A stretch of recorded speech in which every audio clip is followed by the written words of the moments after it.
Amigos de Cuatro Vientos, ¿qué tal? ¿Cómo están? Qué gusto de nueva cuenta estar con ustedes. Lunes 10 de enero del año 2021. Bienvenidos sean a nuestra transmisión en vivo que estamos haciendo desde la ciudad de Ensenada, en Baja California, México. Las 9 de la mañana con 45 minutos. Lunes, usted sabe que los lunes son de análisis, de profundidad, en la reflexión, en el juicio, en el comentario, con nuestros dos queridísimos amigos Armando Duarte, doctor en Estudios de Desarrollo Global, y Daniel Solorio Ramírez, también maestro en Derecho Constitucional. Bienvenidos, jóvenes, ¿cómo están? ¿Cómo les va? Muy bien, gracias. Aquí con yo qué bueno, qué gusto saludarlos. Mucho entusiasmo Galicia, para también. empezar la semana. Qué gusto saludarte, Olga Alicia, qué gusto, qué felicidad estar contigo. Y rápidamente un súper resumen de lo acontecido hasta este momento. Son 5 notitas rápido. México sí va a enviar representante a la toma de protesta de Daniel Ortega allá en Nicaragua. Originalmente Marcelo Ebrard, el secretario de Relaciones Exteriores, había dicho que no se iba a mandar. Bueno, el presidente hoy en la mañana dice sí vamos a mandar. De hecho, está armando una gira por Centroamérica próxima en este año el presidente Andrés Manuel López Obrador, quien por cierto hoy amaneció ronco y dice que se va a hacer la prueba contra COVID para verificar si tiene COVID-19 en un ratito más. También la María Luisa Albores, que es la titular de la Secretaría de Seguridad Pública, ella ya acaba de dar positivo y se une también a Tatiana Cloutier, que también la secretaria de Economía, que también ya fue diagnosticada con COVID-19. Ellas están en este momento descansando en sus casas para que no vayan a seguir contaminando a más funcionarios públicos. La investigación contra Gutiérrez de la Torre se quiso ocultar, esto lo está diciendo nuestra queridísima fiscal Godoy de la Ciudad de México, Ernestina.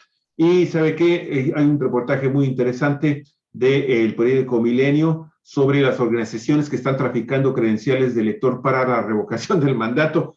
Ya se descubrieron que hubo en las más de 9 millones de las firmas que se presentaron por parte del partido Morena para que el INE continúe con el tema de la revocación del mandato. Los ciudadanos, 9 millones de ciudadanos, encontraron que había 10,000 personas que estaban reportadas, habían sido dadas de baja en el padrón electoral por haber fallecido. Esas son las 5 notas que de momento les vamos a dar, queríamos comentar. Olga Alicia, ahora sí, arráncate con el programa. Bueno, pues rápidamente, buenos días amigos, amigas de Cuatro Vientos, muy buen inicio de semana. Y aquí con nuestros amigos Daniel, los maestros Daniel Solorio y Armando Duarte, vamos a tratar precisamente el tema del Instituto Nacional Electoral, de la manera en que se ha confrontado poderes y personajes políticos con esta demanda ya constitucional de realizar la consulta popular de revocación de mandato.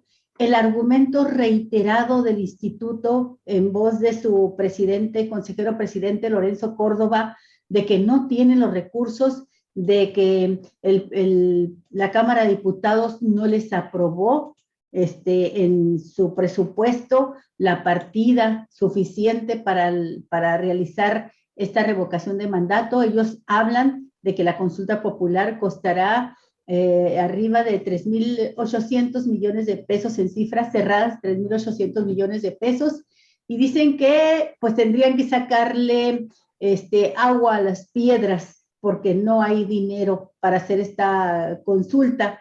La Suprema Corte de Justicia ya les ha ordenado en 3 ocasiones consecutivas de que realicen este ejercicio de participación ciudadana, y en la última resolución de la Suprema Corte fue muy clara en el sentido de que tienen que hacer un ajuste, una revisión de su presupuesto.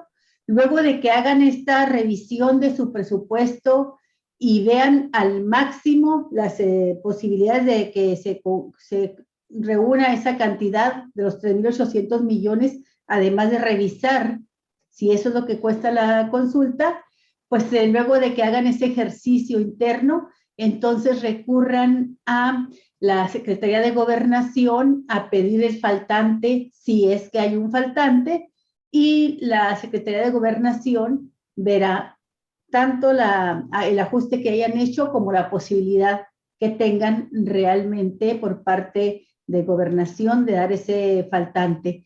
La decisión inmediata de Lorenzo Córdoba y del INE fue decir, pues no, vamos a acatar la decisión de la Suprema Corte y se va a hacer con lo que hay y punto, así de cortante, ¿no? Con lo cual, pues, dicen que hay alrededor de 1,500 millones de pesos, eso nos hace suponer que, pues, ajustarán a la mitad las necesidades, o menos de la mitad, las necesidades de la consulta en cuanto a número de casillas, personal, etcétera. Y la última respuesta fue del presidente López Obrador, cerró la semana diciendo que serán ellos, el Ejecutivo será quien presente un análisis de los ajustes que se pueden hacer.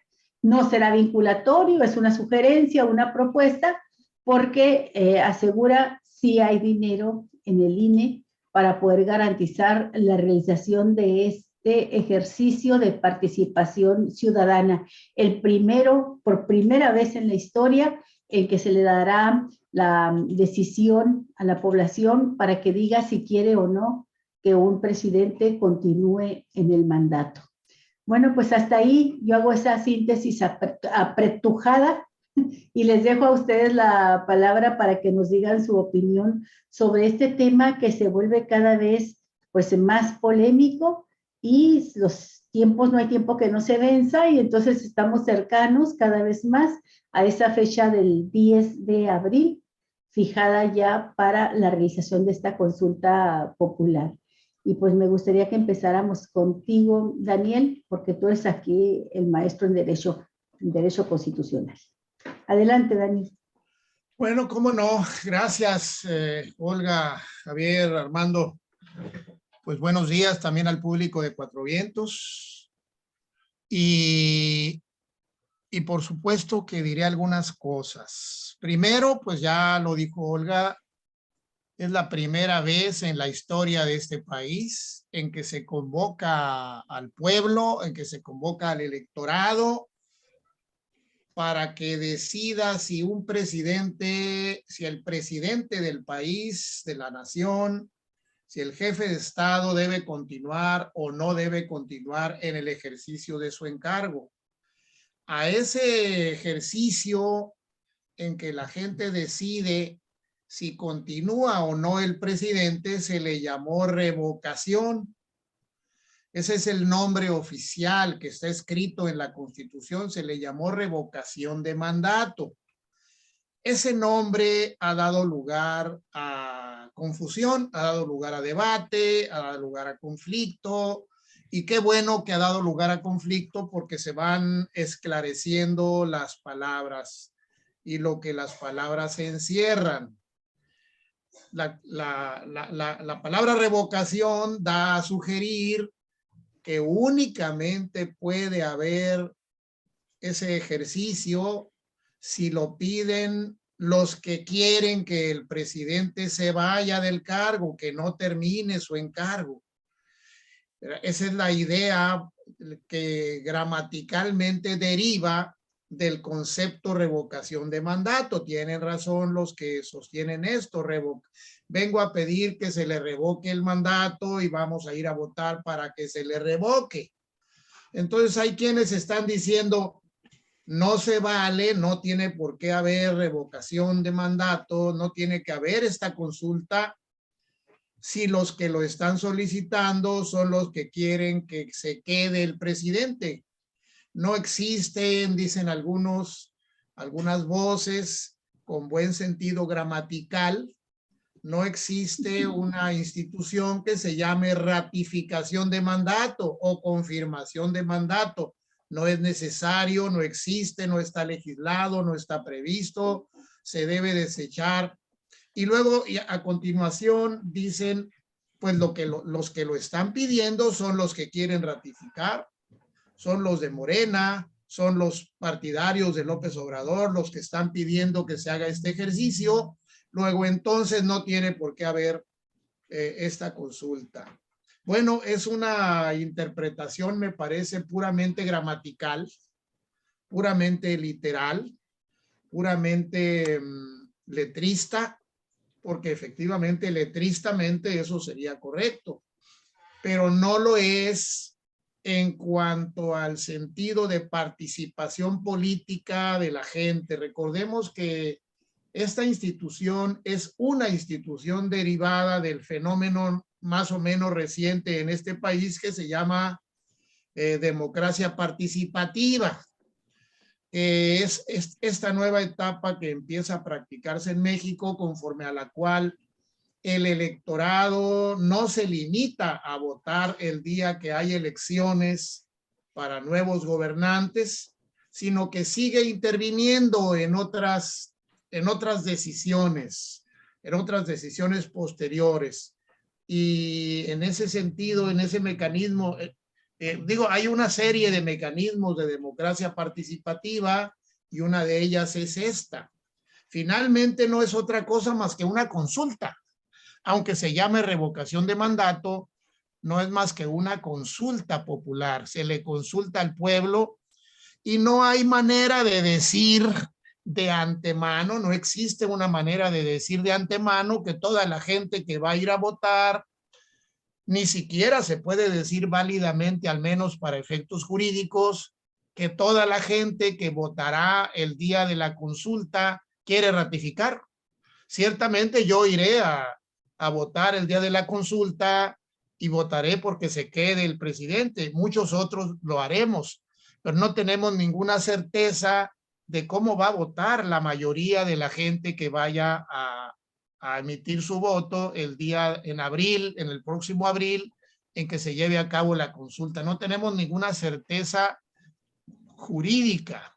Tenemos los que somos partidarios de que el presidente continúe, la convicción de que votaremos por la ratificación, por la confirmación del mandato hasta que termine el periodo para el que fue electo.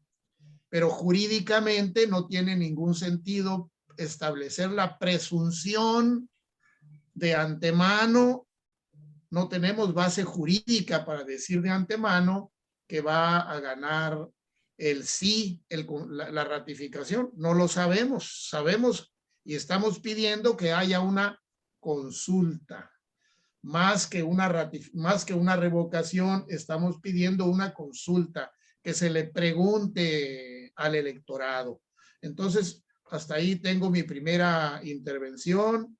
Será una consulta para que el electorado decida si López Obrador continúa o no continúa en el ejercicio de su encargo presidencial. Esa es mi primera intervención, si les parece, así que le damos margen a Armando. Sí, muchas gracias, Daniel. Armando, la propuesta de la revocación de mandato fue una propuesta y promesa de campaña de López Obrador desde siempre. En los 3 años en que fue candidato presidencial, nadie sabía cómo iba a estar la situación del presidente hoy en día, después de 3 años, sobre todo pasando por una pandemia, por una crisis económica grave y recibiendo un país como lo recibió, pues destrozado en su sistema nacional de salud, endeudado hasta las cachas y con grandes dificultades económicas que se deriva de toda la corrupción también que se ha venido denunciando. Sin embargo, independientemente que no sabía cómo iba a llegar, la propuesta la hizo y dijo, si la gente, una vez que se apruebe la reforma, la gente decide que yo me vaya, me voy. Y lo planteó en los términos de que para poder realizar una transformación profunda del país, el gobierno que encabece esta transformación requiere de un apoyo popular importante. No tiene caso estar en un quítate tú para ponerme yo y aferrarme a quedarme ahí si no tengo el apoyo popular para hacer las reformas que él denomina de la cuarta transformación.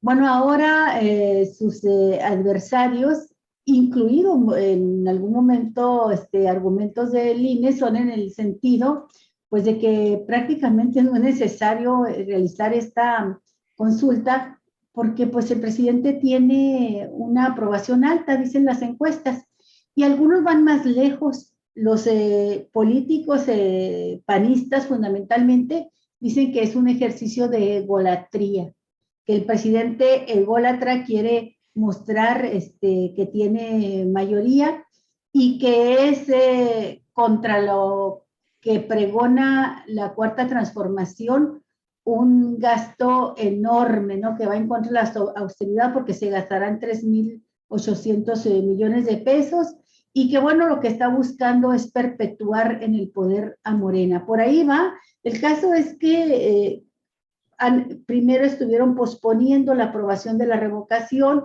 luego han estado proponiendo la realización de la consulta y ahora pues los argumentos van en ese sentido por parte de los opositores. Por otro lado, pues danos tú las cifras, yo no las tengo en mente en este momento, pero creo que fueron alrededor de 10 millones de ciudadanos quienes acudieron al instituto a solicitar este ejercicio de participación ciudadana. ¿Cómo ves tú las cosas, Armando? Bueno, Vamos a tener consulta y ¿a qué costo? sí, ¿A qué costo en todos los sentidos? sí, yo creo que hay amplias, muy amplias posibilidades de que porque la única razón y que jurídicamente estuviese sustentada para que no hubiese la consulta es que no se alcanzara la cantidad de firmas de solicitantes de este ejercicio de revocación de mandato, y entonces pues ya hasta ahí quedaría todo, porque esa es una condición para que se haga el ejercicio democrático, que haya una cantidad específica de ciudadanos, el 3% creo del padrón electoral, que lo solicite, ¿no? Y está calculado que estos serían alrededor de 3 millones de personas. Según los últimos datos, se entregaron más de 10 millones, en efecto fueron más de 10 millones de firmas, y se han venido revisando por parte del Instituto Electoral para verificar que las firmas sean las correctas, que las personas que están firmando estén inscritas en el padrón, no hayan sido dado de baja por alguna razón, etcétera, ¿no? Lo que es el procedimiento, digamos, técnico, burocrático de verificar que quienes están solicitando realmente correspondan a ciudadanos de carne y hueso, inscritos en el padrón. Y los datos son de que se ha revisado ya cerca de 9 millones, y la declaración que hizo Lorenzo Córdoba es que es muy probable que se llegue a la cifra. O sea, yo no tengo duda de que sí vaya a llegar a la cifra, ¿no? Por más que el INE ha puesto un montón de trabas, ha estado revisando con lupa esta situación, ¿verdad? Y habría que ver, porque una cosa es lo que ellos declaran y otra cosa es lo que realmente está sucediendo, si en esa revisión no se está extralimitando el INE para dar de baja o para desestimar muchas firmas que pudiesen ser legítimas, pero que por alguna circunstancia no se estén considerando. Leí por ahí, por ejemplo, que había fotocopias que no estaban claras, que estaban borrosas. Bueno, ¿no? Este es un criterio para no considerar esa firma. Otras, que en la copia de la credencial del lector había alguna leyenda adicional a la fotografía de la credencial, relacionada con algún trámite o algo, y que eso permitía suponer que había un mal uso de los datos personales. Esto también es, digamos, porque ellos mismos lo dicen, permite suponer, o sea, están suponiendo, pero no está comprobado, habría que investigar si realmente fue así o no. Bueno, pero es criterio para desestimar esa firma, sin más, ¿no? Una simple presunción de que pudiese haber un mal uso de los datos personales. En ese sentido, pues, se está buscando por todos los medios de no permitir que se llegue al número necesario de firmas de solicitantes, porque esa es la razón más poderosa que se puede esgrimir para desestimar, dejar de lado la consulta. Afortunadamente, ¿verdad?, se entregaron una cantidad muy grande. Si se hubiesen entregado 3 millones, 3 millones y medio, 4 de firmas, seguramente con estos recursos que está manejando el INE hubieran quedado totalmente por debajo del número necesario. Imagínate, ¿no?, la cantidad de firmas y de solicitudes que son desechadas por estos criterios muy rigurosos y muy faltos de fundamento desde mi punto de vista. En ese sentido, el colchón es tan grande que a pesar de ello, es probable que se logre. Ya lo reconoció Lorenzo Córdoba y dijo, es muy probable que se alcance la cantidad suficiente, ¿no? Eso lo declaró hace poquito. Bueno, fue como en la elección constitucional, ¿verdad? Fue tan grande la cantidad de votos a favor de Andrés Manuel, pues que no pudieron hacer fraude, pues aquí también, ¿no? Ha sido tan grande la cantidad de firmas que lo más probable es que estas maniobras del INE no prosperen y se logre la cantidad de firmas necesarias. Entonces, yo siento, no quiero decir al 100% absolutamente seguro de que vaya a haber consulta, pero creo que hay grandísimas posibilidades de que las haya, a partir de que se cumpla con la cantidad de firmas necesarias. Esa sería la primera cuestión. Armando, permíteme para ya dar la información oficial, porque yo acabo de meterme al portal del Instituto Nacional Electoral. Ahí desde un principio se puso un sitio en donde se está haciendo el reporte aproximadamente cada 48 horas de cómo va el avance de los conteos, del total de formatos que se entregaron físicos también por la aplicación móvil. Y aquí tengo el último reporte del 9 de enero, o sea, el día de ayer, a las 10 de la noche, tiempo de la Ciudad de México. Debe ser raro que no lo hayan publicado ya los medios de comunicación, sin embargo, pues aquí en Cuatro Vientos, de inmediato, en cuanto empezaron a platicar sobre esto, dije, a ver, vamos a ver cómo está el último reporte. Y el último reporte, ahí te va. El punto número 2. Bueno, primero, apoyos enviados a línea a través de la aplicación móvil, 1,382,000, ¿sí? Se encontraron en la vista nominal 1,117,000 para un registro de inconsistencias de 264,198. Ese ya está cerrado. Pero vamos a la captación de firmas mediante el formato de papel. Ahí se entregaron un total de 9,721,907, ¿sí? Se verificaron y cuantificaron 4,783,000. Firmas pendientes de verificar 4,938,000, llevan un avance del 49.20%. Y ahí te va, firmas que sí cumplen primera revisión, 4,768,866, solamente 14,228 no cumplen con esa primera revisión. Firmas en la segunda revisión que se hizo, que son las etapas de captura y compulsa de datos, que consisten en la revisión y captura de los datos captados en los formatos físicos. Firmas que sí cumplieron con la segunda revisión, perdón, con la primera revisión, 4,768,000. Se registraron ya un total de 1,021,000, de la lista plurinominal, 821,000. Firmas pendientes de capturar, 3,744,000. Y estos son los porcentajes de los rubros 1 y 2, el 70.32% de los porcentajes establecidos del 3%, ¿no? Y pues eso nos está dando una idea muy interesante de cómo vienen finalmente, al menos los documentos que está reconociendo como válidos el Instituto Nacional Electoral. Y de Baja California específicamente, después se desglosa por estados, y en Baja California, de una lista nominal de 2,862,543, se pedía el 3%, es decir, 85,876. La firma de la lista nominal apenas representaba el 9,946 para un 11,58%. Esto, sin duda alguna, nos está dando también a conocer, nos está dando a conocer que el conteo va muy, muy, muy lento en todo el país, ¿sí?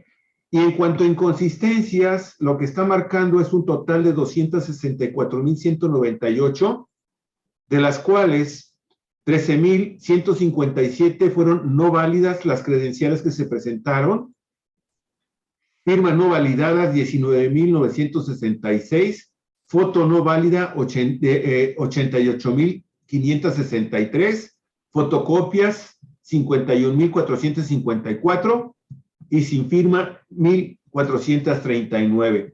Se simularon supuestamente 22%. Entonces, eso nos da una idea muy general, muy abierta y nos precisa algunas de las cosas que tú estás mencionando. No deja de ser importante mencionar y decir que hasta el momento el INE no ha dicho cuántas de las que sí ha revisado y sí está validando, que son más de 4,768,000 las que sí está validando, no nos ha dicho cuáles son a favor y cuáles son en contra. Ese dato está pendiente y de nueva cuenta va muy, o sea, en cuanto a las firmas, ¿cuántas nos estaban pidiendo? ¿2 millones? Es menos de 3 millones, Menos de 3 que millones, equivalen entonces, al 3% del Estado Nacional. Entonces, si nos vamos a ese dato y estamos viendo esto, pues ya está rebasado, ¿no? Ya se cumplió. Yo creo que esa es la razón por la que Lorenzo Córdoba declara el día de ayer precisamente que es muy probable que se alcancen las firmas suficientes para que se haga la revocación de mandato.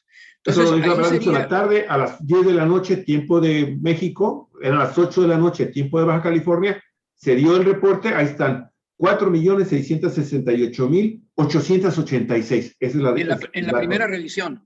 En la primera revisión. Faltando 4 millones de revistas, más de 4 millones más de 4 millones, entonces quiere decir que pues ya está cubierto, ¿no? Ya se cumplió. Bueno, ese sería, digamos, que el primer obstáculo a superar y que se habría superado.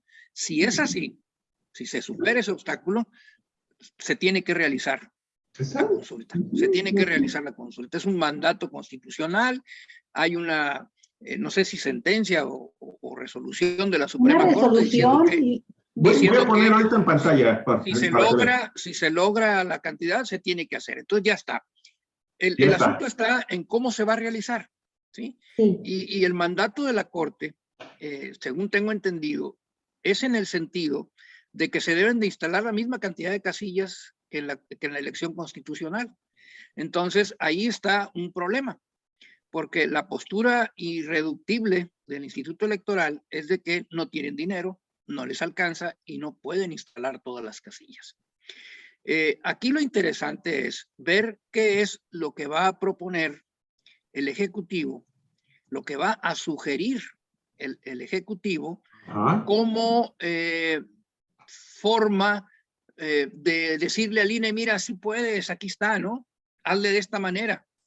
Obviamente no lo va a hacer más que como una simple sugerencia, pues para no lesionar la tan llevada y traída autonomía del INE. Pero tampoco quiere decir que el que le digan, mira, si se puede, ya revise tus gastos, aquí está, hazle aquí, quítale allá, ¿no? Entonces, eso no es injerencia, simplemente, pero lo importante del asunto es que esto va a poner a la luz pública, va a poner sobre la mesa, ante los ojos de toda la ciudadanía, cómo se maneja el INE. Eso va a ser muy interesante. Aquí está, Armando, aquí está el documento oficial. Lo estoy compartiendo, amigos y amigas de Cuatro Vientos, para que no quede duda. Aquí está la fecha, 9 de enero a las 10 de la noche, tiempo de la Ciudad de México. Aquí están las cantidades que se entregaron vía esa aplicación móvil. Aquí está la captación de firmas mediante formato en papel. Aquí está la cantidad que se entregaron en ese formato. La revisión, y aquí dice firmas que sí cumplen, primera revisión, 4,768,886. Y aquí están de nueva cuenta validadas, ¿sí? Por lo cual, quedan todavía pendientes de capturar todas estas cantidades, pero ya están validadas en la primera revisión, ya se verificó, ¿sí? Yo a mí la duda que me queda es, ¿por qué primera revisión? ¿Habrá una segunda? Si dicen primera es que va a haber una segunda. Y si hay una segunda, es probable que el filtro también deje fuera algunas otras. Por eso yo no doy por bueno todavía esta cantidad de 4.768.000. Sí. Es un número preliminar, resultado de una primera revisión. ¿Habrá una segunda? ¿Qué criterios tiene esa segunda revisión? ¿Cuántas podrán quedar fuera? Es lo que no sé. Pero por lo que se ve, sí, eso es preocupante porque sí, para todavía les faltan casi 5 millones por revisar. Sí, por Y eso aquí están los siento datos, yo que hay ¿no? un Así colchón es, bastante grande, ¿no? tienes toda la razón. Aquí está Baja California, el caso que les estaba diciendo que va muy, muy lento lo de Baja California. Sí. Pero el caso, y aquí están las inconsistencias que encontraron hasta este momento, ¿no? Está primero en la aplicación y aquí están en la registros de inconsistencias en la segunda revisión, mi estimado Armando. O sea, ya están revisando el total del avance de esos 4 millones, de poco más de 4 millones que llevan, y ahí me imagino ya en la segunda revisión han encontrado esto, 197,407, que si tomamos en consideración que en primera revisión tienen ya hasta aprobadas 4,768,000, pues es mínimo, ¿no? Es mínimo lo que han encontrado en la segunda revisión. La segunda revisión es el detalle, es esto que nos están mostrando aquí. Y bueno, hemos visto del total, aquí están los registros de las inconsistencias en el listado y aquí están las bajas del padrón electoral. Es una cantidad mínima que no alcanza, creo que ni el 1%, ¿no? De lo que ya validaron como actas que sí cumplieron con los requisitos de ley. Yo lo doy como un hecho, habrá que ver cuánto le bajan, ¿sí? A esta cantidad que todavía queda pendiente por revisar y a lo que todavía les falta definir si son o no son válidas. En fin, así lo veo. Ahí está el documento para que pues lo puedan analizar, amigos y amigas. Aquí está aquí arriba pueden ustedes encontrar. Ahorita la voy a copiar para ponerla en nuestro chat. ¿Ok? Bien, gracias. Armando, adelante. Te faltaba a ti algo de tu exposición. Sí, simplemente señalar pues que me parece muy interesante cómo vaya a quedar expuesta la manera como el INE ejerce sus recursos, sus enormes recursos, que este año ascendieron a la cantidad de 19,000 millones de pesos, tengo entendido. Había pedido 24, pero fue considerado por la Cámara de Diputados como excesivo, no justificado, y le concedió 19,000 millones. Y ese es el argumento o la razón que esgrime principal el INE para oponerse al principio, y hoy que ya parece ser que no se va a poder oponer, pues para decir haremos una consulta patito, con menos casillas, con menos representantes, etcétera, etcétera. ¿Por qué? Porque pues no nos autorizaron el dinero. Entonces va a ser muy interesante qué es lo que le proponga el Ejecutivo al INE después de revisar su presupuesto, cómo maneja sus finanzas, y que le diga dónde puede meter mano. Seguramente que una va a ser el de acabar con el derroche en sueldos. Seguramente le va a proponer que se baje el salario, y ya sabemos cuál es la postura de los consejeros de línea al respecto. Creo que hay un consejero, uno solo, que regresó la parte que corresponde y se quedó con un sueldo menor que el del presidente. Un consejero. Sí, pero cuando salió ya la resolución de la Suprema Corte, pues dijo, bueno, pues ya como nos autorizaron, entonces pues ya está cobrando igual que todos los demás. Bueno. Sí, así fue, Armando. Ok, y otro aspecto va a ser el tema, por ejemplo, de gastos que resultan en un momento así a simple vista como poco racionales. Más de 1,000 millones de pesos en rentas de locales para el Instituto Electoral. la cantidad aparentemente excesiva, y digo aparentemente porque así parece, a lo mejor está justificado, pero tendrán que hacerlo, de asesores con sueldos altísimos. Bueno, el chofer del señor Córdoba gana cerca de 50,000 pesos mensuales. Bueno, hay un fin de semana en que yo no los gano, ¿verdad?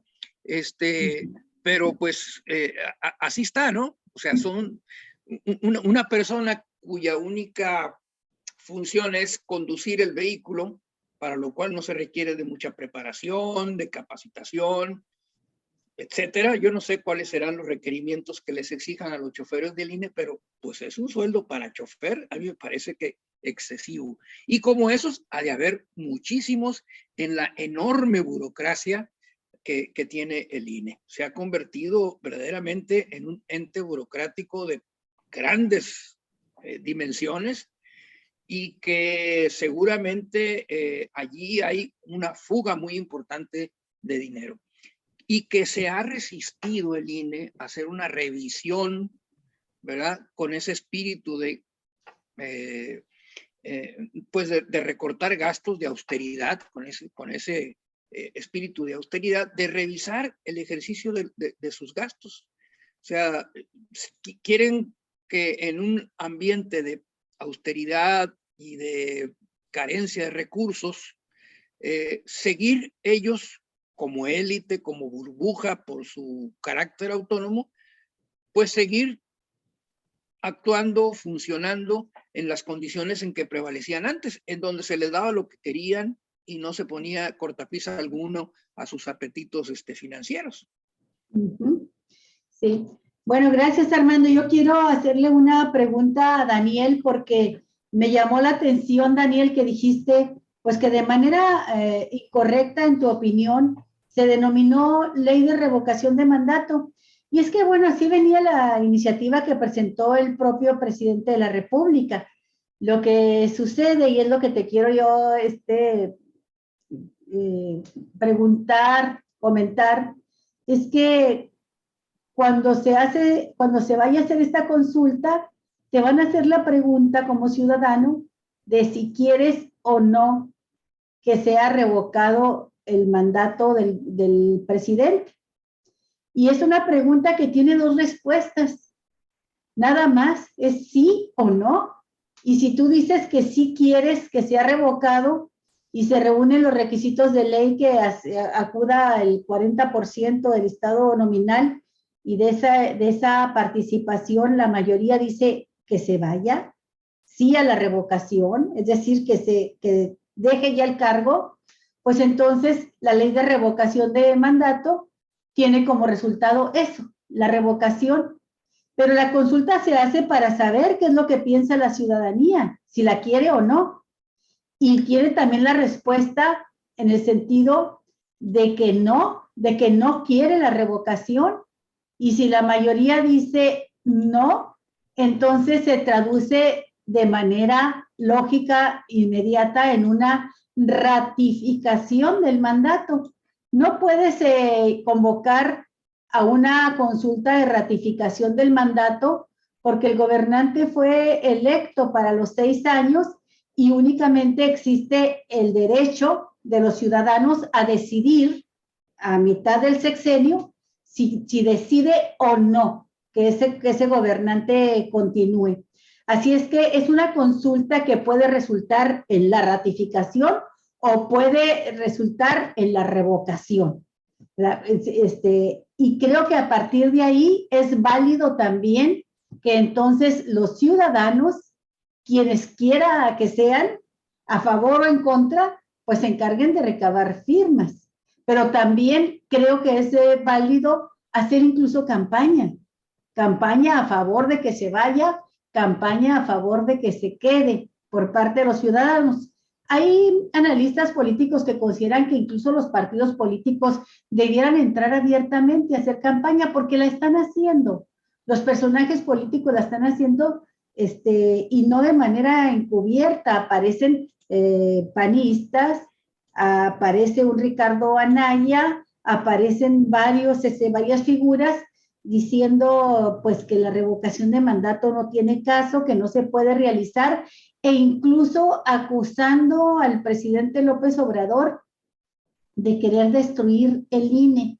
Y tal pareciera, Daniel, entonces, que la democracia se deposita en el Instituto Nacional Electoral y que cualquier, si los tocas con el pétalo de la sospecha o con la propuesta de un ajuste a su presupuesto, entonces estás atentando gravemente contra la democracia.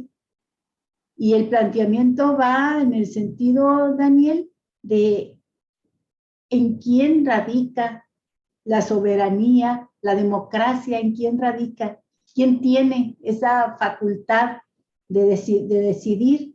López Obrador lo dice de términos sencillos: el pueblo quita, el pueblo pone, pero hay muchas resistencias a que se lleve a cabo este ejercicio de participación ciudadana. Muchísimas. Debiera en la propuesta original estar sujeto a este principio todos los mandos de gobierno, desde los presidentes municipales, los gobernadores, hasta el presidente de la República. Y parece que el único que al que se le está aplicando ahora, que se le va a aplicar, es al propio López Obrador por decisión propia.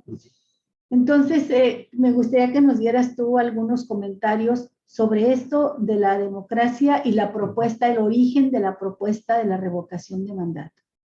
Regálame 10 segundos, Daniel, regálame 10 segundos. Amigos, amigas, nos están reportando, por ejemplo, a Maraceli Piña, le mandamos un abrazo muy fuerte, maestra, nos está diciendo que tienen problemas con la transmisión. Yo estoy recibiendo bien aquí la señal en Ensenada. Si hay más gente, por favor, que tiene problemas porque están diciendo que se congeló la transmisión o que se fue el audio, por favor, si pueden mandarnos un mensaje para ver si esto está generalizado o es nada más un problema en cada región donde estén ustedes. Muchísimas gracias. Adelante, Daniel, disculpa. No tiene sonido. Tu sonido.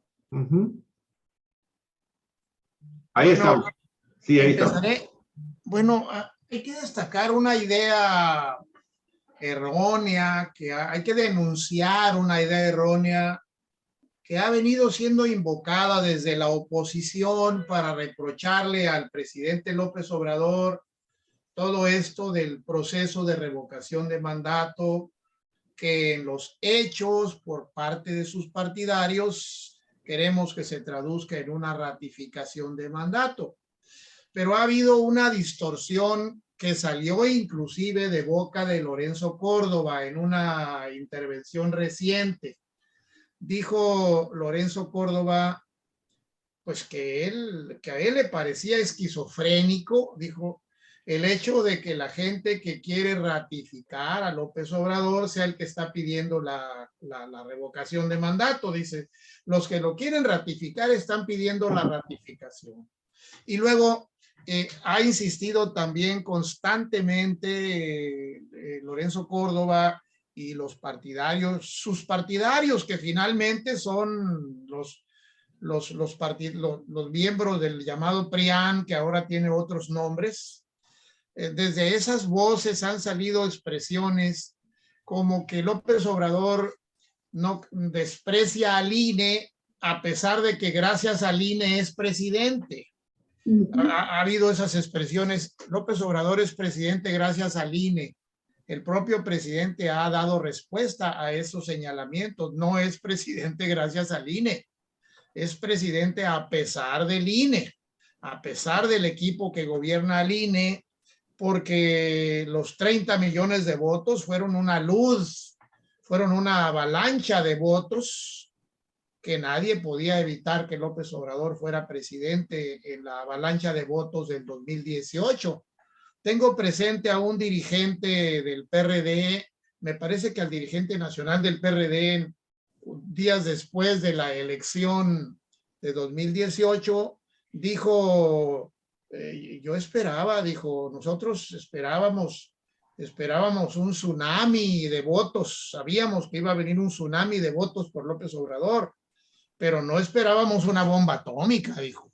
No esperábamos una bomba atómica, y eso fue lo que nos lanzó López Obrador el día de las elecciones. Entonces hay que decir, no es presidente gracias a las autoridades del INE. No es presidente gracias al INE, sino al pueblo, sino al electorado. El artículo 39 de la Constitución establece claramente que la soberanía nacional reside precisamente en el pueblo. Seamos más concretos, en el electorado, que es del pueblo, la gente que con su credencial de elector va, ejerce su voto y toma decisiones colectivas. La soberanía nacional reside en el pueblo y se ejerce por conducto del electorado. Esto hay que destacarlo porque implica una pequeña modificación verbal al texto de la propia Constitución, que en sus artículos 40 y 41 dice: la soberanía nacional se ejerce por conducto de los poderes de la Unión y de los poderes de los estados, es decir, de los gobiernos federal y de los gobiernos estatales. No es así. El poder público sí se ejerce por conducto. El poder público cotidiano se ejerce a través de los gobiernos, pero la soberanía se ejerce a través del electorado en los tiempos en que se le consulta para una elección o se le consulta para una revocación o, como se dice ahora, ratificación de mandato, que es la consecuencia de que la gente acuda a una revocación y diga: no quiero revocarlo, quiero que continúe. Se traduce implícitamente en una ratificación de mandato. Pues esa es por el momento mi intervención. Sí, gracias, Daniel. Armando, tú mencionabas los costos que implica el INE para el país. Y bueno, pues recordar que cuando López Obrador hace un llamado a la austeridad y que plantea que esta tendrá que ser una característica nueva en los gobiernos de la Cuarta Transformación, y sabiendo que el INE es un organismo autónomo, pues hace un llamado, una sugerencia para que todo mundo se baje los sueldos. Aquí hay un problema de carácter legal, porque los consejeros del INE, al igual que magistrados y otros funcionarios que ganan más que el presidente, se negaron rotundamente a disminuir el sueldo a lo que ahora ya dice la Constitución, que fue otra iniciativa de este gobierno. Bueno, perdón, viene desde la época de Calderón, una propuesta a la reforma, a la Constitución, para que nadie en este país de servidores públicos gane más que el presidente de la República. Esto quedó en letra muerta, nunca se aplicó. Cuando llega López Obrador, se baja el sueldo y llama a todos los funcionarios a hacer lo mismo, a bajarse los sueldos. Pero la respuesta de organismos autónomos como el INE, como los magistrados del TRIFE y otros más, fue ir corriendo a la Suprema Corte de Justicia a ampararse para decir: es anticonstitucional disminuir el sueldo. Y la Suprema Corte, apegado a la letra de la ley, pues les dio la razón, pero no se les estaba planteando que violaran la Constitución, se les estaba planteando un gesto de voluntad política, de hacerse solidarios con el país y disminuir sus exorbitantes salarios. Tú mencionabas hace un momento, pues, la cantidad de consejeros y lo que ganan. Es un ejército, Armando, es un ejército de consejeros. Cada uno de ellos tiene son en total 262 asesores, y cada uno de ellos tiene entre 10 y 15 asesores. Y varios de estos asesores ganan más que el presidente de la República. Y esto pues también crea una situación de inequidad, ¿verdad? De desproporción entre el trabajo del presidente de la República y lo que gana y lo que puede ganar, y el trabajo que puede y hace un consejero y su ejército de asesores, ¿no? Entonces, ¿de dónde reducir? Yo creo que sí va a haber, pero el problema, Armando, es que ya hay muchas voces entre ellas la voz incluso de un personaje como José Woldenberg, que están viendo en el presidente López Obrador al enemigo de la democracia, porque hacen este sinónimo de que la democracia, pues es el INE, es el que la garantiza. Entonces, si se critica al INE, López Obrador, dice Woldenberg, es un gobernante que no sabe convivir con los organismos autónomos y que ataca un día sí y otro también al INE, y lo acusan, como lo hace hoy Ricardo Anaya, de querer incluso que desaparezca el INE, y la propaganda va al extremo de decir que se quiere volver a los tiempos de antes, cuando era la Secretaría de Gobernación quien calificaba las elecciones. En toda esta maraña de argumentaciones, me gustaría que tú entraras y limpiaras un poco el terreno en tu análisis, para que nos digas qué representa el INE, qué es el INE, qué representa y en qué sentido debiera ir la reforma, en tu opinión, la reforma constitucional que ya anunció López Obrador que se va a hacer en materia político-electoral, que va a presentar esta iniciativa, dice él, para garantizar que por primera vez exista un órgano electoral auténticamente autónomo y que respete la voluntad del pueblo expresada en las urnas. Tu opinión al respecto, Armando, por favor. Bueno, lo primero es que se ha manoseado mucho el concepto de la democracia. Incluso por ahí algunos de estos intelectuales orgánicos que menciona constantemente el presidente de la República, mencionó en alguna ocasión hace ya varios años que se debía referir a la democracia sin adjetivos, decía, es decir, sin calificarla, como la democracia en sí, el concepto como puro de la democracia. Y sabemos que no es así, porque finalmente la democracia aterriza en contextos específicos y adopta determinadas características que son propias de esas circunstancias. Si nosotros entendemos que las sociedades y los procesos que suceden dentro de las sociedades son dinámicos, obedecen a circunstancias y a un montón de factores que las determinan, entonces no podemos nosotros pensar que una idea universal, ¿verdad?, vaya a ser aplicada de manera pura en un contexto con estas circunstancias. Por ejemplo, todo mundo sabe que los griegos fueron quienes le dieron un gran realce a este concepto de la democracia en aquella formación política de la antigüedad que se llamaban las ciudades-estado, en donde estaba Atenas, estaba Esparta y otras ciudades de esta península donde floreció la cultura clásica de los griegos, ¿no? En la antigüedad. Bueno, pero era una democracia muy particular, era una democracia que aceptaba el esclavismo, porque era la base real del sistema económico imperante en esa situación, en ese momento y en ese lugar. Incluso los grandes filósofos como Aristóteles, ¿verdad?, justificaban desde el punto de vista moral la existencia del esclavismo, cosa que hoy ya quedó totalmente rebasado, pero eran otras circunstancias. Entonces era una democracia muy sui generis.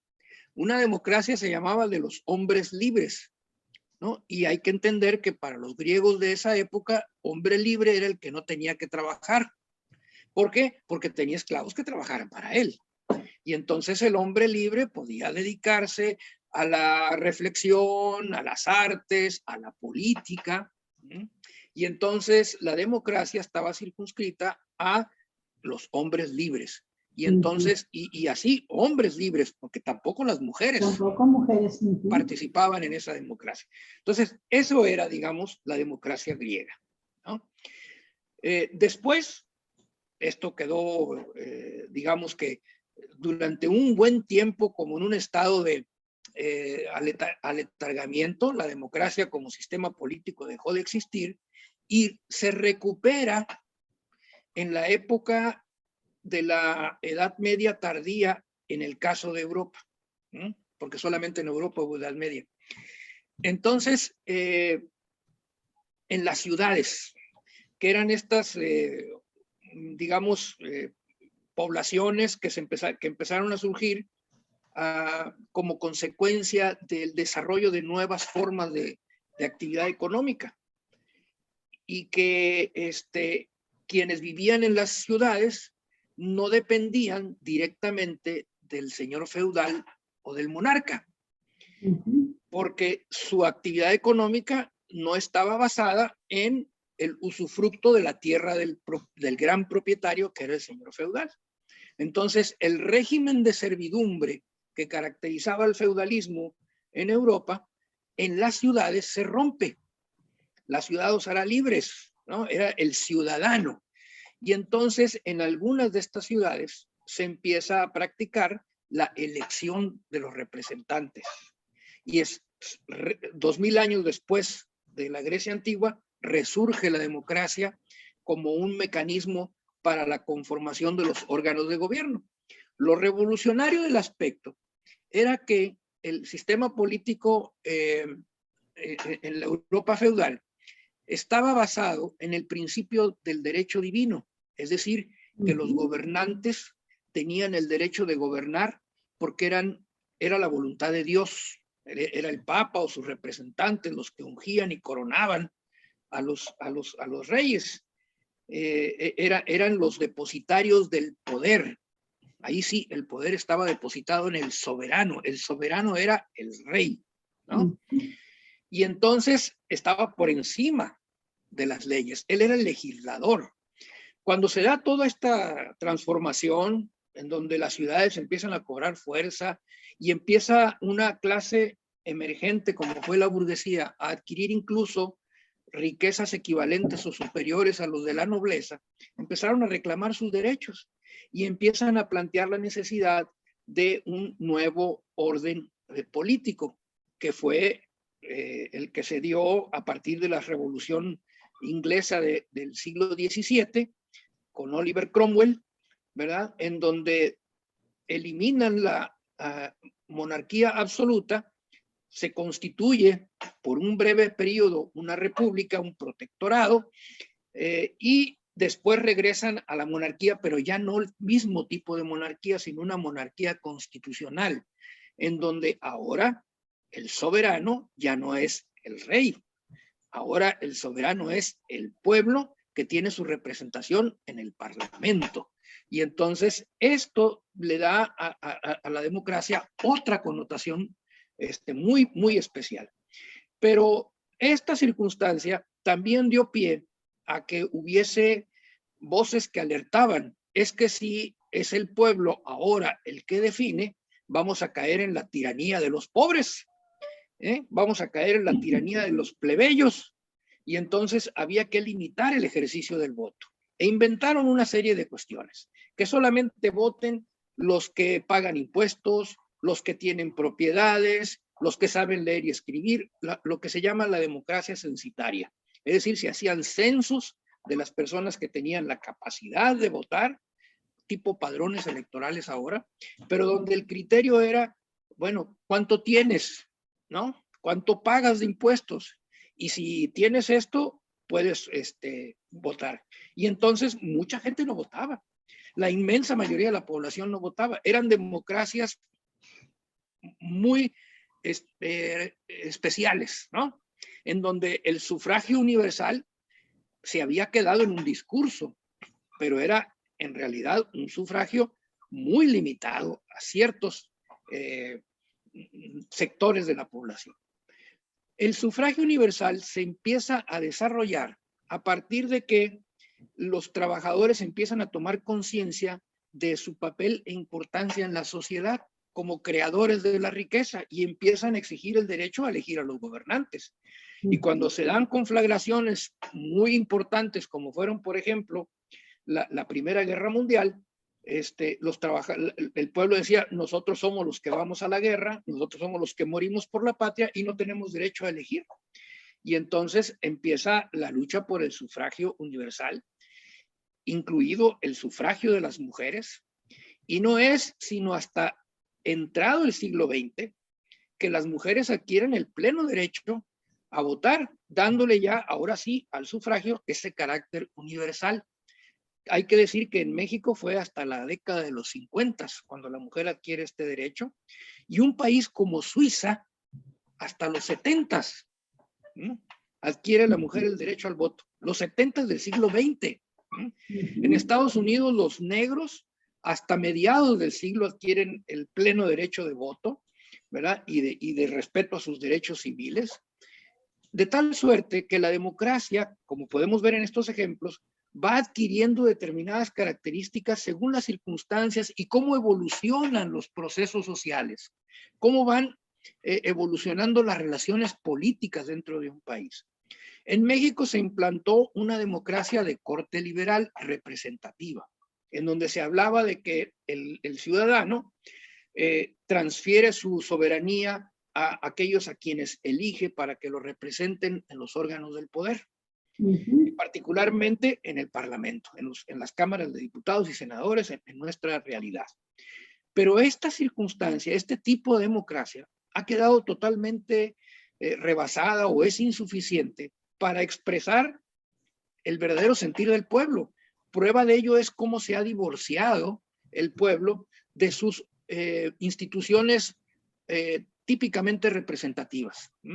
El alejamiento con los partidos políticos, con los diputados, la desconfianza. Veamos los datos duros, ¿no? Estas encuestas que vino realizando la Secretaría de Gobernación desde los años, del año 2000 más o menos, hacia la fecha, ¿no? Estas encuestas de cultura política y participación ciudadana, cuando mide la confianza del pueblo de México en las instituciones, pues la verdad es que los diputados, la Cámara de Diputados, de senadores, los partidos políticos salen con bajísimos niveles de confianza de la gente.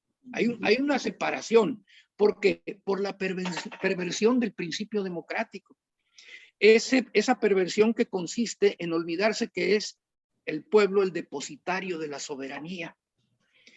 Y entonces quienes son electos se asumen como que ellos son los depositarios del poder.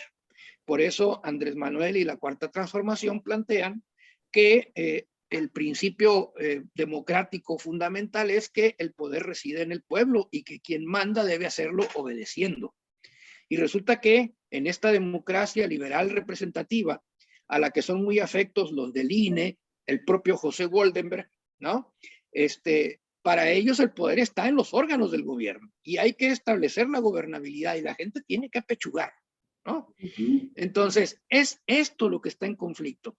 Por eso defienden ese tipo de democracia, porque es una democracia que ha sido funcional con un sistema económico que ha permitido la concentración de la riqueza y los privilegios. Entonces, cuando se empieza a hablar de una democracia de otro tipo, por ejemplo, Henry Giraud habla de una democracia radical, Chantal Mouffe habla también de un tipo de democracia radical que significa el incorporar junto a la democracia representativa los mecanismos de la democracia directa y la democracia representativa, que son a los que ellos se oponen, porque ese tipo de mecanismos combaten precisamente el que pueda, en aras de la democracia, mantener privilegios y ejercer una dominación sobre las mayorías. Entonces,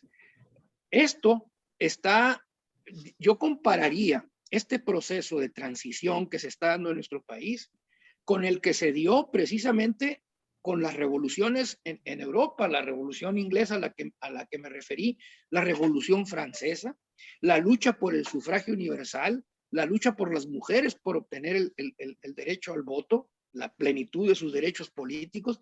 Bueno, de ese calado es esta transformación, porque está tratando de superar los límites de un tipo de democracia que fue funcional para un régimen que ahorita está siendo echado a un lado para dar paso a un nuevo régimen. Por lo tanto, tiene que surgir una nueva democracia, un nuevo tipo de democracia. Algunos le llaman democracia popular. Parece una redundancia, pero no es tanto la parte gramatical o la expresión gramatical del asunto, sino el significado que tiene. Y cuando se habla de democracia popular, se habla precisamente de un tipo de democracia en donde el pueblo realmente sea el que mande y no las instituciones creadas por el sistema democrático liberal representativo. Y por eso la revocación de mandato, donde el pueblo quita y el pueblo pone, es una expresión de este tipo de democracia con la que estos intelectuales, Waldenberg incluido, ¿verdad?, hay que decirlo, no están de acuerdo. Y por eso la combaten, y por eso se atreven a decir que el presidente está en contra de la democracia. Pues claro, está en contra de la democracia. ¿De cuál? De la de ellos. De ese tipo de democracia limitada que permite el dominio de unos cuantos y los privilegios de unos cuantos. Contra esa democracia vamos con todo.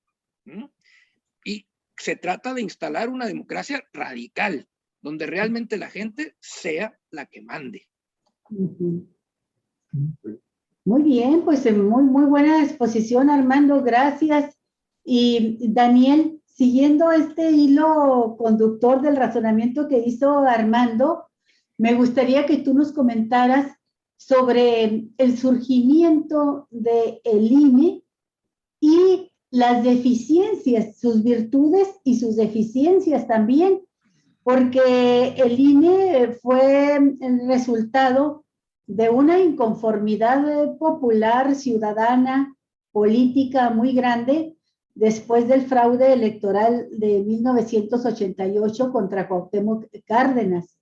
Y cuando llega Salinas de Gortari, se plantea la creación del INE. Y quiero aquí hacer un paréntesis para decirte que yo platiqué con algunos priistas de Chihuahua, acusados de ser los operadores de las elecciones con todo y sus ratones locos y el acarreo de personas. Y les pregunté que sí, qué pensaban de que se fuera a crear este órgano autónomo. Y dijeron, perfecto, estaban felices. Uno de ellos, Leonel, el apodado el Coco Reyes, operador político de cantidad de elecciones enormes, muchas días muy cuestionadas, respiró profundo y dijo, nos vamos a salvar ya como partido, como PRI, de este problema, de que nos estén achacando a nosotros el problema, porque va a haber un órgano electoral, pero estamos en un régimen presidencialista. ¿Y quién crees tú? Con ese cinismo me lo comentó. ¿Quién crees tú que va a decidir quiénes son los consejeros electorales? Entonces va a ser un órgano autónomo, el PRI ya no tendrá broncas y el órgano autónomo va a calificar las elecciones. Y bueno, en los 6 años del presidente Salinas, pues en el órgano autónomo tenía presencia directa la Secretaría de Gobernación. Estaban los consejeros electorales y estaba la Secretaría de Gobernación ahí presente en todo el proceso de organización y calificar de las elecciones. Y es hasta que entra Zedillo cuando se pasa a ser facultad del Poder Legislativo de la Cámara de Diputados la elección de los consejeros electorales, pero entramos a este proceso de perverso de la entrega de las consejerías por cuotas políticas a los partidos, a grado tal de que incluso para la elección de 2006 ni siquiera tuvo participación el PRD con una cuota, aunque fuera de un consejero en el órgano electoral, porque se hicieron a un lado o fueron hechos a un lado, y la entonces representante del PRI, el Baester Gordillo, en la Cámara de Diputados, junto con los panistas se pusieron de acuerdo, se repartieron las consejerías y quedó su protegido, su ahijado político al frente de este órgano electoral Carlos Ugalde, y vino todo este conflicto postelectoral de denuncia de fraude en 2006, que se negaron a la consigna aclamada gritada en las calles por millones de mexicanos de voto por voto, casilla por casilla, la revisión de la elección que le da el triunfo a Calderón por 0.56 de diferencia sobre López Obrador. Te lo pregunto, ¿cuál es tu visión sobre este instituto electoral, Daniel? Porque pues hay quienes piensan que es así como la joya más perfecta y acabada del desarrollo de la democracia. Goldenberg la defiende a capa y espada, ¿no? El primer presidente que tuvo el instituto. Pero hay quienes analizan, como por ejemplo Carlos Ramírez, este periodista con una larga experiencia y que tiene su columna Indicador Político, que dice, pues sí, el instituto jamás ha sido un órgano autónomo. Dice, hace una serie de análisis de quiénes son y cómo llegaron y concluye que sigue siendo un coto de poder de un grupo de élite de ciudadanos muy vinculado a Nexos, de donde Goldenberg ha sido presidente de esa revista Nexos durante varios años, lo fue, y dice, concluye a final de cuentas, pues de que es una mafia donde pone al propio Goldenberg a la cabeza o parte de la cabeza de este grupo, ¿no? El semillero de donde han estado saliendo consejeros electorales, quizá excepto los últimos, los más recientes, que ya se eligieron en esta última administración y que, por cierto, llevan al instituto a una votación ya en los más recientes casos, incluida esta de la revocación de mandato, muy dividida, de 6-5, siguen estando en minoría. Platícanos algo, dinos qué piensas tú de esta autonomía del órgano electoral. La pregunta que le hacía hace un momento a Armando, y creo que faltó la respuesta, ¿qué hacer? ¿Cómo democratizar? ¿Qué propuestas debiera llevar la reforma político-electoral? ¿Qué hacemos con el INE?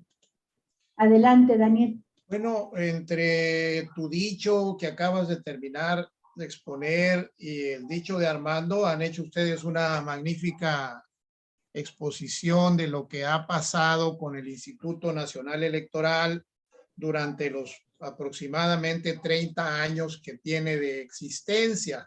Efectivamente, vi hace unos días una entrevista que le hicieron los periodistas a José Goldenberg, quien efectivamente se muestra profundamente orgulloso del INE, del instituto que tenemos, de la manera en que se ha gobernado el instituto, pero la visión de Goldenberg es bastante ciega, porque no observa todo lo que hay en el entorno, que es lo que tú acabas de plantear, Olga. Hay que decir que el Instituto Nacional Electoral nace efectivamente a partir del fraude notorio, ostensible, conocido del año 88, cuando Cuauhtémoc Cárdenas gana las elecciones, pero el presidente de la República es Carlos Salinas de Gortari a costa de lo que sea. A partir de ahí, el gobierno de Carlos Salinas se da cuenta de que ya no hay más remedio que empezar a simular de otra manera, que hay que crear un nuevo sistema de simulación electoral y crea este instituto que hoy se llama Instituto Nacional Electoral, antes Instituto Federal Electoral y antes otro nombre inicial. Y entonces el gobierno de Carlos Salinas destina una cantidad impresionantísima de dinero para crear un aparato burocrático gigante y dar la apariencia de que hay un sistema electoral limpio, decente, y se dijo autónomo. La palabra autónomo parece ser mágica, Cuando se dice que vamos a crear un órgano electoral autónomo, parece que se está diciendo un órgano impecablemente decente, limpio. Divino. Pero bueno, hay que cuestionar. La primera pregunta que hay que hacernos es, ¿autónomo frente a quién? ¿Independiente de quién? Todos los organismos autónomos, el INE es quizá el ejemplo más notorio, más conocido. Tienen que preguntarse uno siempre, ¿autónomo frente a quién? ¿Cómo vas a lograr esa autonomía? ¿A quién? ¿De quién va a depender? Pues se dice, no, de nadie, por sí mismo va a gobernarse, no va a tener injerencia de nadie. Eso no es posible, eso es una ilusión, Si desde el principio quedó establecido que se creará un órgano autónomo, pero serán los partidos políticos, los dirigentes de los partidos políticos, los que decidirán finalmente quiénes van a ser integrantes del equipo que gobernará al INE. Bueno, pues está claro que se deberán a ellos. Y la práctica ha demostrado que efectivamente los miembros del equipo que gobierna al INE responden a los intereses de uno o de otro grupo. Pero quisiera enfatizar esto. Una manera de controlar, la manera más eficaz que encontró el gobierno de Carlos Salinas y que siguió siendo cierta por mucho tiempo, es darles abundancia de dinero. Grandes salarios, grandes prestaciones, grandes privilegios para tener bajo control al equipo que cuenta los votos, que organiza las elecciones y cuenta los votos. Y luego, además, un órgano límite al que se le llamó Tribunal Electoral o Tribunal Electoral del Poder Judicial de la Federación, como se le llama ahora, al que se le dio inclusive la facultad de decidir entre 7 personas, 7 magistrados toman la decisión final de quién es presidente de la República, porque la calificación final de quién es presidente está a cargo del Tribunal Electoral del Poder Judicial de la Federación y no del INE. 7 magistrados deciden y ya recordarán, yo creo que mucha gente recuerda, ustedes seguramente recuerdan lo que pasó en el año 2006, cuando la resolución final, la sentencia, por decirlo de algún modo, que declaró ganador a Felipe Calderón, que lo declaró presidente de la República a pesar del 0.56% que tenía de mayoría de votos, 0.56%, recordemos ese número memorable, ese número está ahí presente. Esa misma resolución, esa misma sentencia tiene un capítulo completo donde el tribunal reconoce plenamente, lo declara en esa sentencia, la injerencia directa e inclusive personal del presidente Fox y del gobierno de Fox en general en el proceso electoral para inclinar la balanza en favor de Felipe Calderón. Los recursos del gobierno federal fueron puestos a disposición del candidato de Acción Nacional para que ganara la presidencia de la República. Entonces, necesariamente habrá que preguntar cuando se dice organismos autónomos, ¿autónomos frente a quién? ¿Frente a quién? ¿Independientes de quién? Esa es la cuestión principal. Más en el fondo está el debate de la democracia. Si la democracia, según el artículo 39, 40 y 41 de la Constitución y según la política, el sistema político actual reside en el electorado, en el pueblo, como se dice en la Constitución, pues entonces hay que encontrar los mecanismos indispensables para que ese aparato, primero para que ese aparato burocrático gigantesco se reduzca en tamaño y costo. Es imprescindible, es necesario reducir el tamaño del INE y del Tribunal Electoral, de todo este gigantesco aparato burocrático y reducir su costo, efectivamente, porque cuando a una persona se le entregan privilegios por muchos años, ya no quiere renunciar a ellos. Claro. Ya no está dispuesto a renunciar a ellos y esos privilegios los convierte en derechos.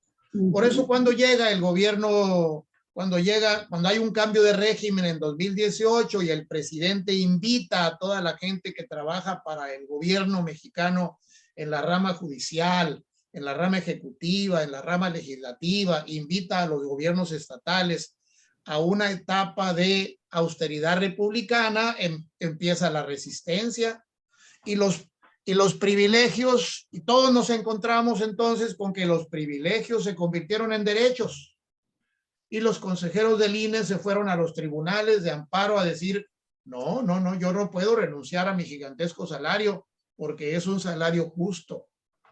No renunciaré a él porque es mi derecho.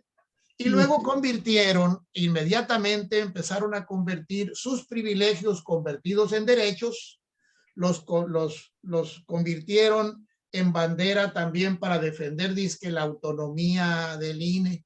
Si me quieres reducir mis salarios, entonces estás atacando a la institución, lo cual es completamente falso.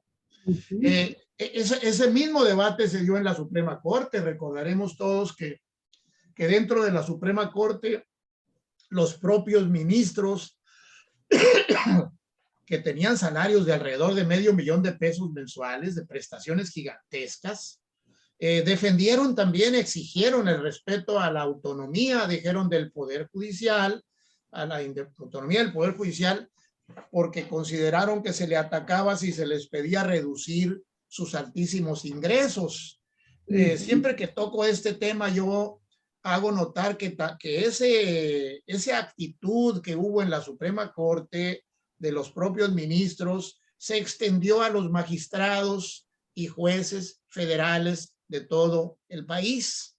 Todos alegaron violación a sus derechos constitucionales, promovieron juicios de amparo, lograron órdenes de suspensión y lo mismo lo hicieron los consejeros de los institutos electorales bajo el argumento de sus derechos. Si tú conviertes un privilegio en un derecho, vas ante el juez y el juez está obligado a protegerte, ya, porque para el juez no puede decir es un privilegio, es un derecho adquirido. Y entonces los derechos adquiridos se convierten en protección de privilegios. Eso es lo que ha pasado con el sistema electoral y por eso a mí me da mucho gusto, estoy muy contento con esto que planteó el presidente la semana pasada cuando dijo, después de la resolución del Tribunal Electoral, donde el Tribunal Electoral le dijo al gobierno del INE, oye, gobierno del INE, tienes que hacer un ajuste presupuestario, haz tu ajuste presupuestario. Número 1, haz tu ajuste presupuestario. Número 2, preséntale tu ajuste presupuestario a la Secretaría de Hacienda. La Secretaría de Hacienda te tiene que contestar sí o no. Lorenzo Córdoba, cuando tocó ese tema, dijo que la sentencia del INE había dicho, haremos nuestro ajuste presupuestario y le entregaremos a Hacienda para que nos dé el dinero después del ajuste. No, no es así. La resolución del tribunal fue, haz tu ajuste presupuestario, preséntaselo a Hacienda para que Hacienda lo califique y te diga si te da o no ese dinero que tú dices que le falta. Ahí en ese momento es donde aparece el presidente López Obrador y dice, yo les voy a presentar una propuesta de ajuste presupuestario, una propuesta de ahorro, y por supuesto que anunció que en esa propuesta de ahorro irá la disminución de los privilegios, de los enormes ingresos que tienen los consejeros del Instituto Electoral. Y bueno, estamos en ese punto donde en esta semana seguramente se va a conocer la propuesta que les pone enfrente en la mesa el presidente, y ya me estoy imaginando al gobierno del INE, ya me los estoy imaginando diciendo es violatorio de la autonomía. Quieren desaparecer el INE. Es un ataque al instituto, eso se ve venir en estos días, pero luego vendrá otra etapa litigiosa también, porque una vez que el gobierno le niegue el dinero que pida el instituto después de su ajuste, también va a haber otro litigio ante el Tribunal Electoral. Estamos en una etapa extremadamente interesante de este proceso tan rico en vericuetos. Termino mi intervención recordando el nombre de un trabajo que escribió hace 50 años, 60 años, a Arnaldo Córdoba, por cierto, padre de Lorenzo. Sí. Recordarán ustedes que un poquito después de la publicación de su clásico libro La democracia en México, que es una de las mejores cosas que se han escrito en materia de democracia material en México, un poco después el propio Arnaldo Córdoba publicó un trabajo breve de 20 páginas que se llama Cuando hablamos de democracia, ¿de qué hablamos? ¿De qué hablamos?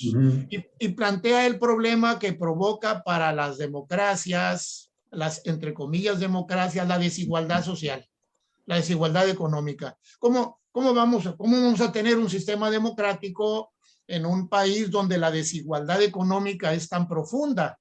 Entonces, básicamente es eso. Es un trabajo que hay que releer, lo voy a buscar yo ya, porque esta plática me ha traído a la memoria ese trabajo. Cuando hablamos de democracia, ¿de qué hablamos? Escrito por el padre de Lorenzo Córdoba, Arnaldo Córdoba. Fíjate, Daniel, yo coincido con todo, te agradezco también, ha sido una exposición muy interesante, que a mí en lo personal me lleva también a una reflexión todavía más de fondo.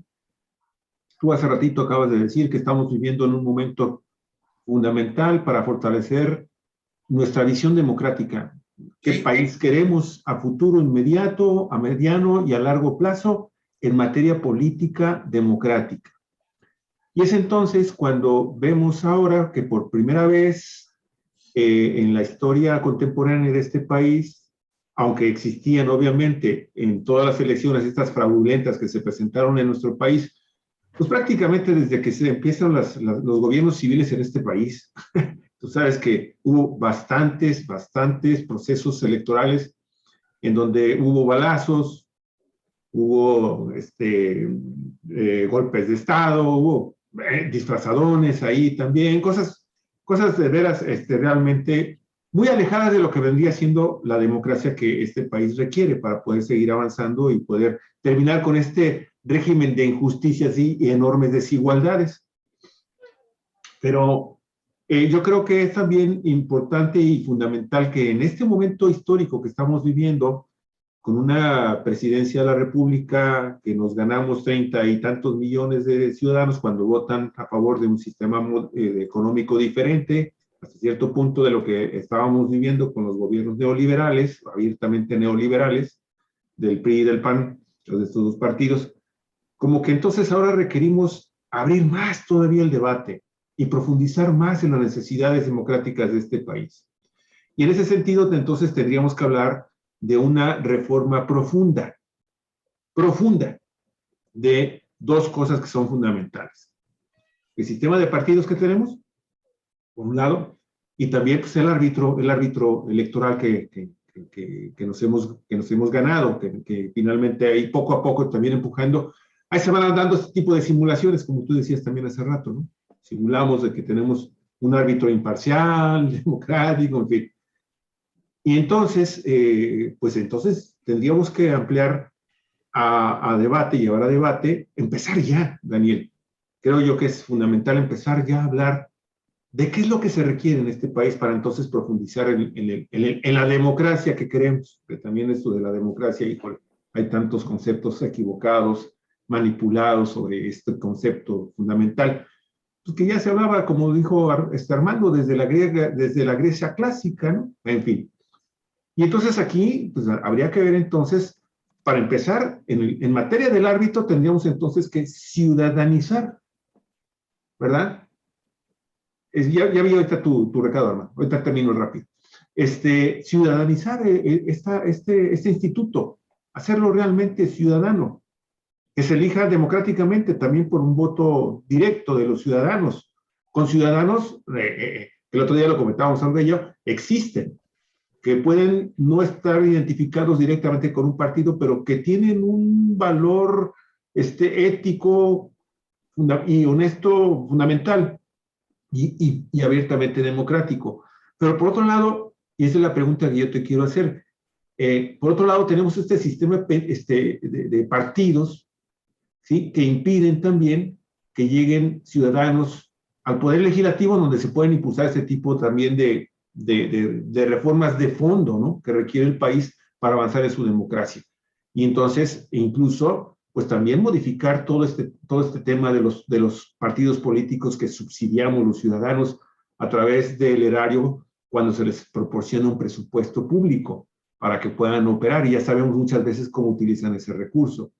Entonces la pregunta, Daniel, es, en este momento tan histórico, desde el punto de vista del sistema jurídico, que también tenemos, que también deja muchas cosas que desear, pero bueno, ¿qué podemos hacer, mi estimado Daniel, para tratar de comenzar a encauzar, y no reformas a medias, sino reformas a fondo en estos dos aspectos, en el aspecto partidista y en el aspecto del árbitro electoral? ¿Por dónde podríamos entrar los ciudadanos bien intencionados? Bueno, me limitaré, como la pregunta es muy amplia, me limitaré a denunciar, a decir tipo denuncia, pues que hace falta democratizar los partidos, entre comillas, democráticos. En ese momento es patente la inconformidad por todos lados del país, la gran inconformidad que sigue dejando el sistema en el que el presidente de Morena sigue actuando, el sistema de ¿cómo se llaman estas encuestas? El sistema de encuestas en las que nadie cree y que está desprestigiando más al partido, que sigue dándole desprestigio, y tenemos un presidente del partido que no ha logrado darle credibilidad a los procesos de selección de candidatos.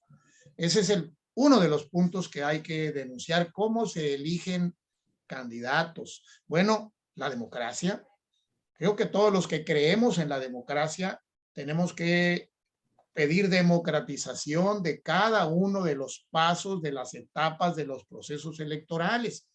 Y una de ellas es cómo se selecciona a los partidos, quién los postula, cómo se controla el proceso de selección de candidatos. Es el primer punto en este momento. La clave es democratizar. ¿Cómo democratizar?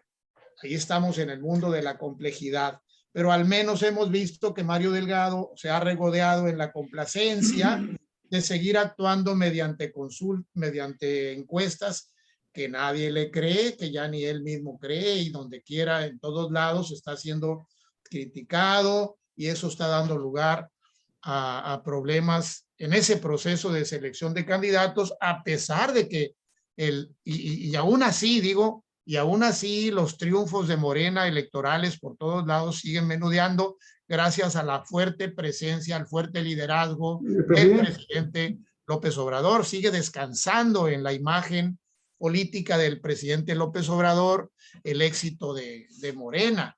Y bueno, todo eso hay que replantearlo.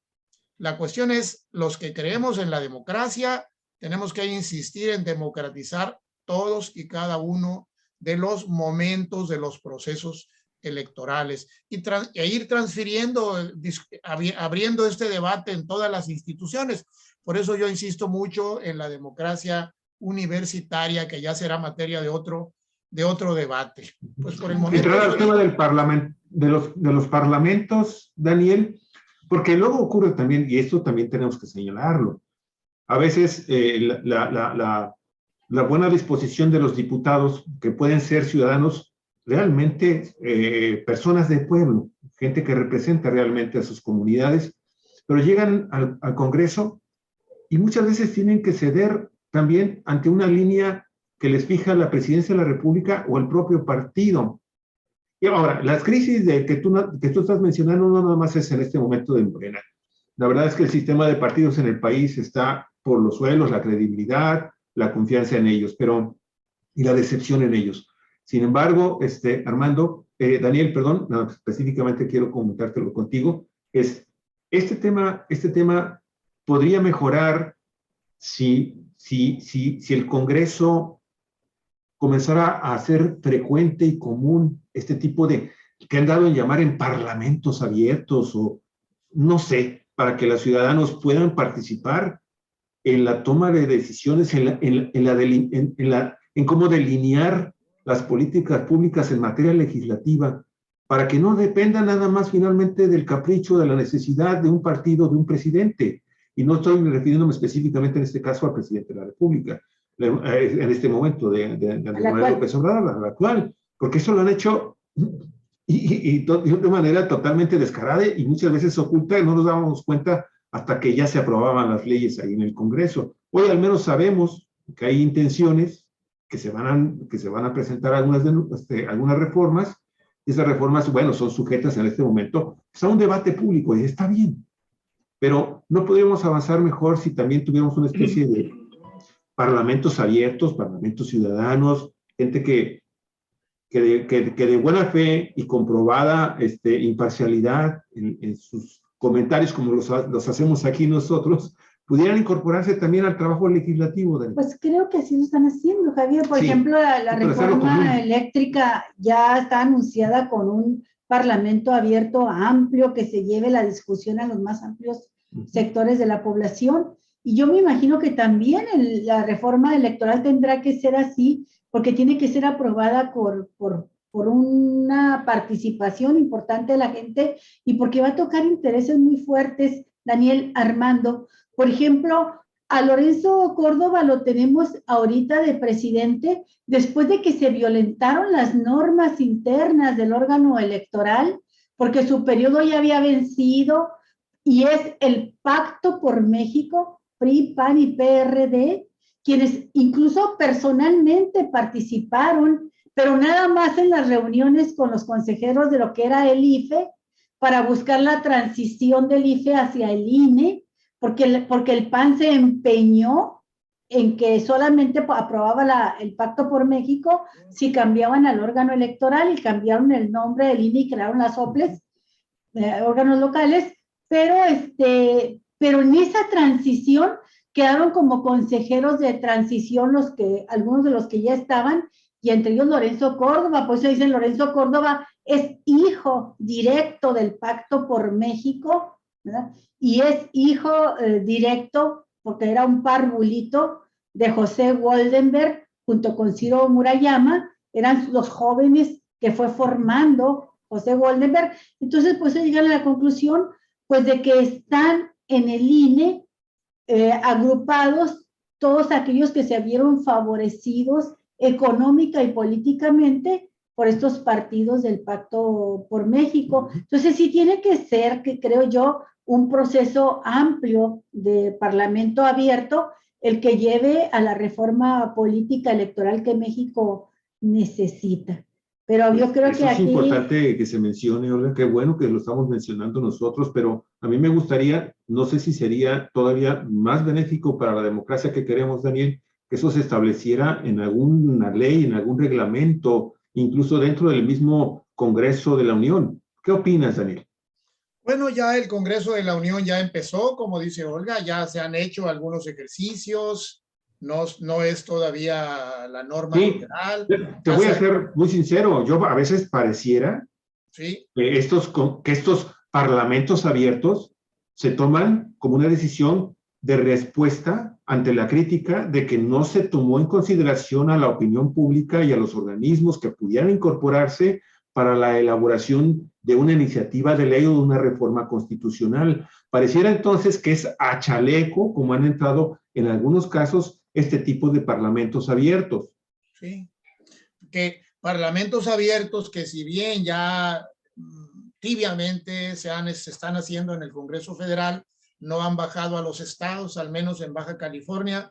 Todavía no tenemos un solo ejercicio de parlamento abierto, un congreso como el de Baja California, tan desprestigiado, tan siempre al servicio de los gobernadores, inclusive en la actualidad, en este momento, ¿verdad? Pero bueno, son ejercicios en que ahí vamos lentamente. Okay. Armando se tiene que retirar en un ratito más. Armando, por favor. Tu intervención, Armando. También yo ya. Sí. Ok, y entonces terminamos con esta intervención de Armando. Bueno, yo pienso que en ese sentido la reforma política ya anunciada pues es una necesidad. Es inaplazable porque las actuales estructuras de que disponemos corresponden a ese modelo de democracia construido durante el neoliberalismo, este tipo de democracia que algunos autores le llaman de baja intensidad, una democracia en la que la participación del pueblo se circunscribe única y exclusivamente a ir a votar cada vez que hay elecciones, pero que no trasciende más allá de esto. Promueven la desmovilización de las personas, la apatía de las personas. Simplemente veamos los niveles de abstencionismo que han caracterizado a nuestro sistema electoral. En ese sentido, pues, sí es necesario, es indispensable, es inaplazable una reforma electoral en la que se meta mano prácticamente a todo.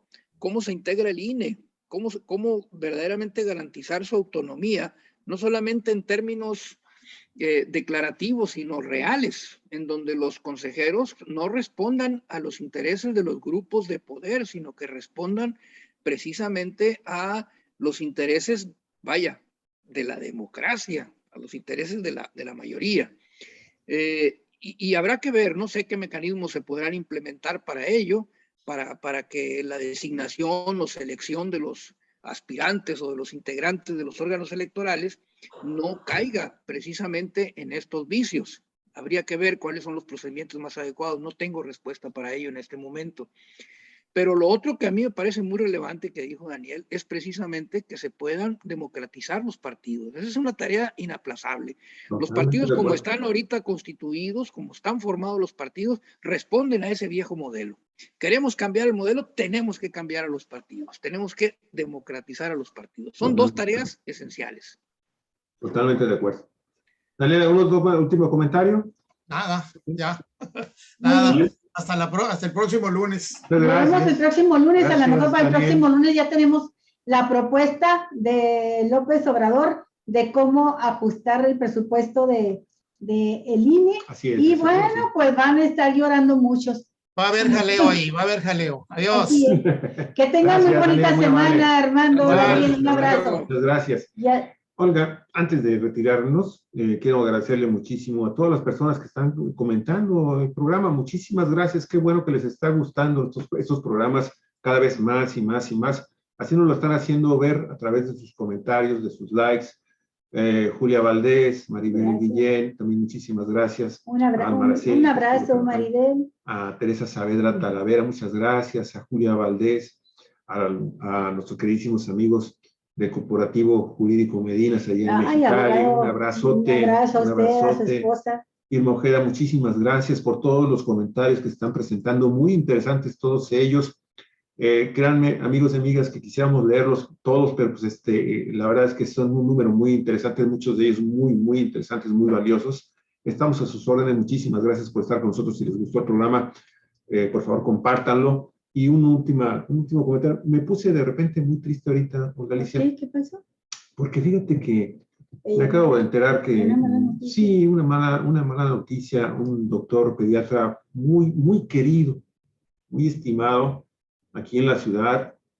Yo tuve la fortuna de conocerlo hace ya varios años, fue el pediatra de mi hijo, de Néstor Julián Cruz Tijerina, y fíjate que él falleció, el doctor Arturo Javier Viniegra Ramírez, un alergólogo, un pediatra muy destacado aquí, muy estimado aquí en Ensenada, uno de los mejores pediatras que teníamos aquí en nuestro estado, en nuestro estado de Baja California, muy sensible también a su trabajo, a su profesión, a su entrega. Y pues de veras que nos da muchísima pena enterarnos el día de hoy que falleció el doctor Arturo Javier Viniegra Ramírez, a su muy estimada y querida esposa, a sus hijos. Un abrazo muy fuerte, muy cálido. Y pues estamos en lo que podamos ayudar. A sus órdenes, doctora. Muchísimas gracias por haber sido siempre con nosotros, tan sensibles por nuestras necesidades. Y créanme que de verdad lo sentimos mucho, muy impactados con el tema del doctor. Bésame a toda la familia del doctor Ramírez Viniegra. Bueno, amigos y amigas, bueno, nos estamos viendo, pásensela muy bien y hasta el día de mañana. Recuerde que la vida es bien breve y pues hay que disfrutarla al máximo. Hasta luego. Hasta luego. Que tengan buenos días, amigos, amigas. Hasta pronto.